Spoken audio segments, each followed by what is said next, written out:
5 milliards. Ça, hein. Finalement, c'est un peu tentant, donc il va replonger. Regardez la bande-annonce. Lui, c'est le meilleur et toi, t'es en train de nous en faire une tarlouse de beauf. Dégage! Elle est pas bonne, en chicos? Je suis une gitane, moi. Mais tu passes une nuit avec moi et tu lui dis ciao à Thalys. Il te convient plus ce boulot? Tu tiens tes engagements, bien alors tu te casses. Il faut que tu m'aides à tenir. Il y a trop de trucs dans ma tête, trop de tentations, et des fois c'est trop dur. Quand j'étais môme, j'adorais ça me retrouver comme ça avec toi. C'est tellement rare. Et c'est jamais là. Ici, c'est chez nous. Tu crois ça? Je le baise, moi, Fèche. Tiens, il est là-haut. Il s'appelle pas Yanis. C'est le crâne, ça se fait. Tu prends tout avec le bon comme le mauvais. Me laisse pas. La mentale, la loi au-dessus des lois.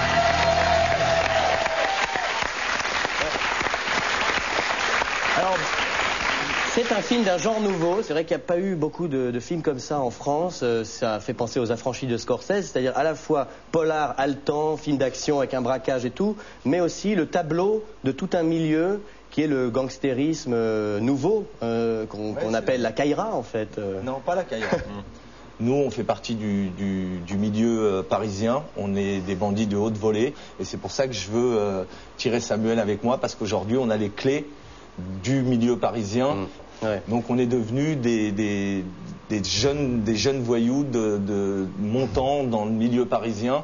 Et au-dessus de nous, il y a un parrain qui est joué par Michel Duchossois. Voilà, et qui est extrêmement dangereux, cet homme.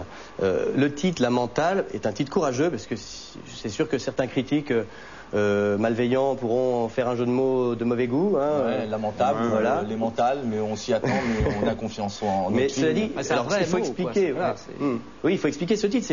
C'est la loi du milieu, un peu le code d'honneur. C'est le diminutif de mentalité, avoir une bonne mentale, et c'est aussi le code d'honneur des voyous. Quoi. Alors c'est-à-dire, premièrement, savoir se taire. Je ne le ferai pas. Hein. Deuxièmement, protéger sa famille, ça oui. Troisièmement, ne jamais trahir. Mais ça existe vraiment, ça c'est... Ouais. Tu vas en prison, tu te fais attraper à 5-6. La loi, c'est d'aller et tu t'es fait attraper tout seul. Et ben tu payes tout seul. Et puis ceux qui sont dehors, et ben ils sont là pour t'assister, pour s'occuper de ta famille, te payer l'avocat et t'envoyer de l'argent juste à temps que tu sortes et tu dois bien te tenir. Si tu te tiens pas bien, et ben quand tu sors, tu te fais tuer. Et alors, c'est vrai qu'une des qualités du film, c'est son réalisme. On sent que la personne qui a écrit ça sait de quoi elle parle. C'est vrai que c'est très loin de l'inspecteur d'Eric, par exemple. Complètement. L'inspecteur d'Eric, oui, complètement. C'est presque un documentaire, presque un reportage. On a vécu en banlieue, et mon frère et moi, on voyait ces caïds en BMW avec des belles filles, mettre des bouteilles dans les boîtes, habillés avec des costumes et l'argent facile, et ils avaient choisi. C'est-à-dire qu'ils se cachaient pas derrière un costume cravate et à dire non, nous on n'a jamais rien fait. Eux, ils le revendiquaient. Ouais. Et ben eux, quand ils préparent un braquage, ils font en sorte que ça se passe bien. Ils veulent pas tirer un coup de feu, ils veulent pas qu'il y ait de mort, ils veulent juste prendre l'argent pour aller au soleil. Attention, vous allez donner des idées. D'ailleurs, le film est très moral, il faut le dire. Le film est extrêmement moral. On a fait une morale au film. Il donne pas tellement envie de faire la même chose. Et c'est aussi la morale des voyous. C'est-à-dire que la vie d'un voyou, ça se finit une balle dans la tête dans le caniveau ou derrière des barreaux. C'est aussi ça. Et ils le savent. Alors, il y a un côté enquête dans le film, justement, parce qu'on traite aussi toutes les catégories de voyous, les anciens caïds, les nouveaux, ceux qui sont en train de prendre la place, les petits jeunes, celui qui veut se réinsérer. C'est un peu... Il y a un tableau très social aussi sur la voyoucratie. Et tout ça grâce, sur une idée originale de votre frère Bibi Nasseri, qui a coécrit le scénario avec Manuel Boursignac. Exactement. Et qui est derrière ce disque, mesdames et messieurs, Bibi Nasseri.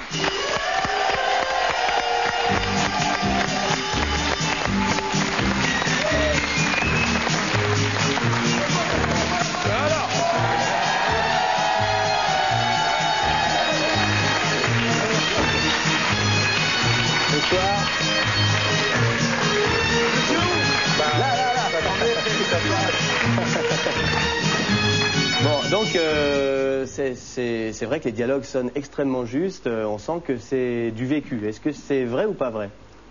C'est des histoires vraies mises bout à bout, mais c'est pas mon histoire. Sinon, je serais pas en train de vous la raconter. Oui. Non, mais c'est des histoires que Samy l'a très bien expliqué. C'est des histoires que nous, on a vues autour de nous.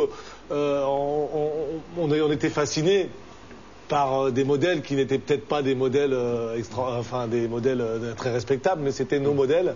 Et on a grandi au milieu de ces gens-là, on les voyait vivre, on les voyait évoluer. Et en fait, ils avaient la mentale, et puis nous, on était dans la cité, il n'y avait pas tellement de mental dans la cité parfois. Et ces types-là avaient la mentale, et puis on s'est calqué un peu dessus au début de notre existence. On en a parlé un peu dans les presses. Au début de la carrière de Samy, mais il y a eu, vous avez donné du fil à retordre à votre maman, je crois. J'ai lu ça quelque part. Les deux frères, c'était du costaud, quoi. Oui, on était vraiment des petits casse-pieds, mais à la fois, on n'était pas différents des autres gosses des cités. Après, il y a ceux qui suivent des parcours différents, il y a ceux aussi qui suivent des beaux parcours. Et un jour, grâce à ces beaux parcours qu'on a suivis par la suite, Samy me dit, ce serait bien si on racontait ces histoires qu'on a vécues ou qu'on a vues. Mais qu'on le fasse à la manière de ces grands cinéastes français et américains, mais avec notre touche. Et puis votre langage. Parce que il y a des dialogues, par exemple, c'est la maille qui fait l'homme, je veux de la grosse caillasse.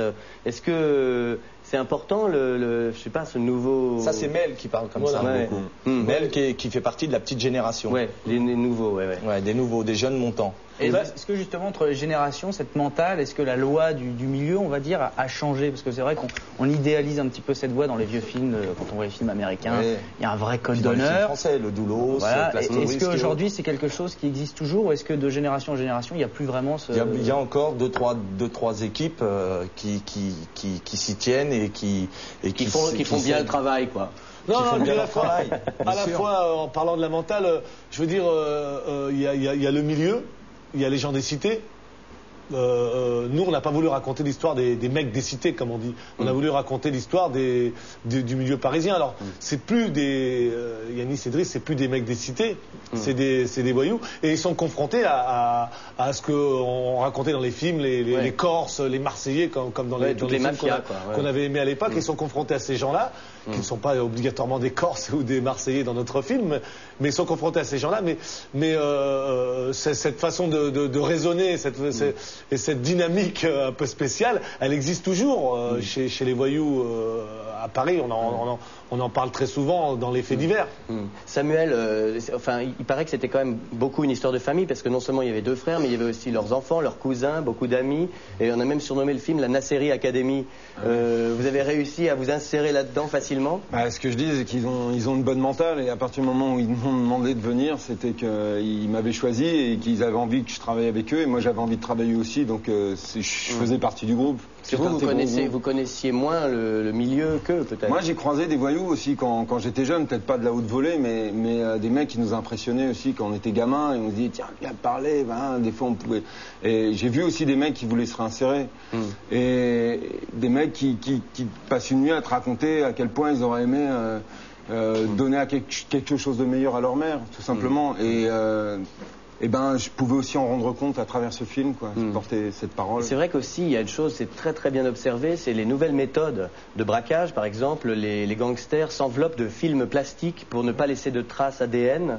À un autre moment, ça existe vraiment, par exemple? Ça existe vraiment pas, mais nous, on a inventé ça. Ah bon, je croyais que c'était avant que ça. Moi, je me disais, tester maintenant. Voilà une bonne méthode. On va apprendre qu'en fait... Ou alors, pour qu'il n'y ait pas de cheveux, pas de traces. Oui, c'est ça. Ça, c'est vrai qu'aujourd'hui, l'ADN est arrivé à un tel point qu'aujourd'hui, avec un cil, un cheveu, ils arrivent à remonter. Alors, on s'est imaginé que les gangsters, aujourd'hui, s'ils voulaient pas qu'on retrouve leurs traces, il fallait qu'ils prennent des précautions.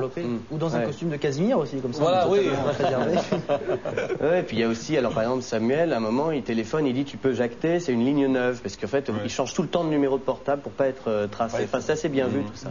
Ce qui est important de dire aussi, c'est que Bibi et Emmanuel ont réussi un coup formidable, c'est que les filles tiennent une place importante dans le film. Marie Guillard, Clotilde Courreau, Marie Guillard qui joue la femme de Samuel dans le film, et je crois que les jeunes filles qui vont aller voir le film avec leurs fiancés, il y en a pas mal qui vont se retrouver dans des situations qu'ils ont pu connaître avec leur fiancé. C'est eux qui vont au parloir, c'est eux qui amènent le sac de linge. On reparle de Michel Vaujour, par amour. Sa femme a été le chercher à la prison de la Santé. Donc c'est tout ça. C'est l'amour que portent les femmes de voyous à leurs hommes.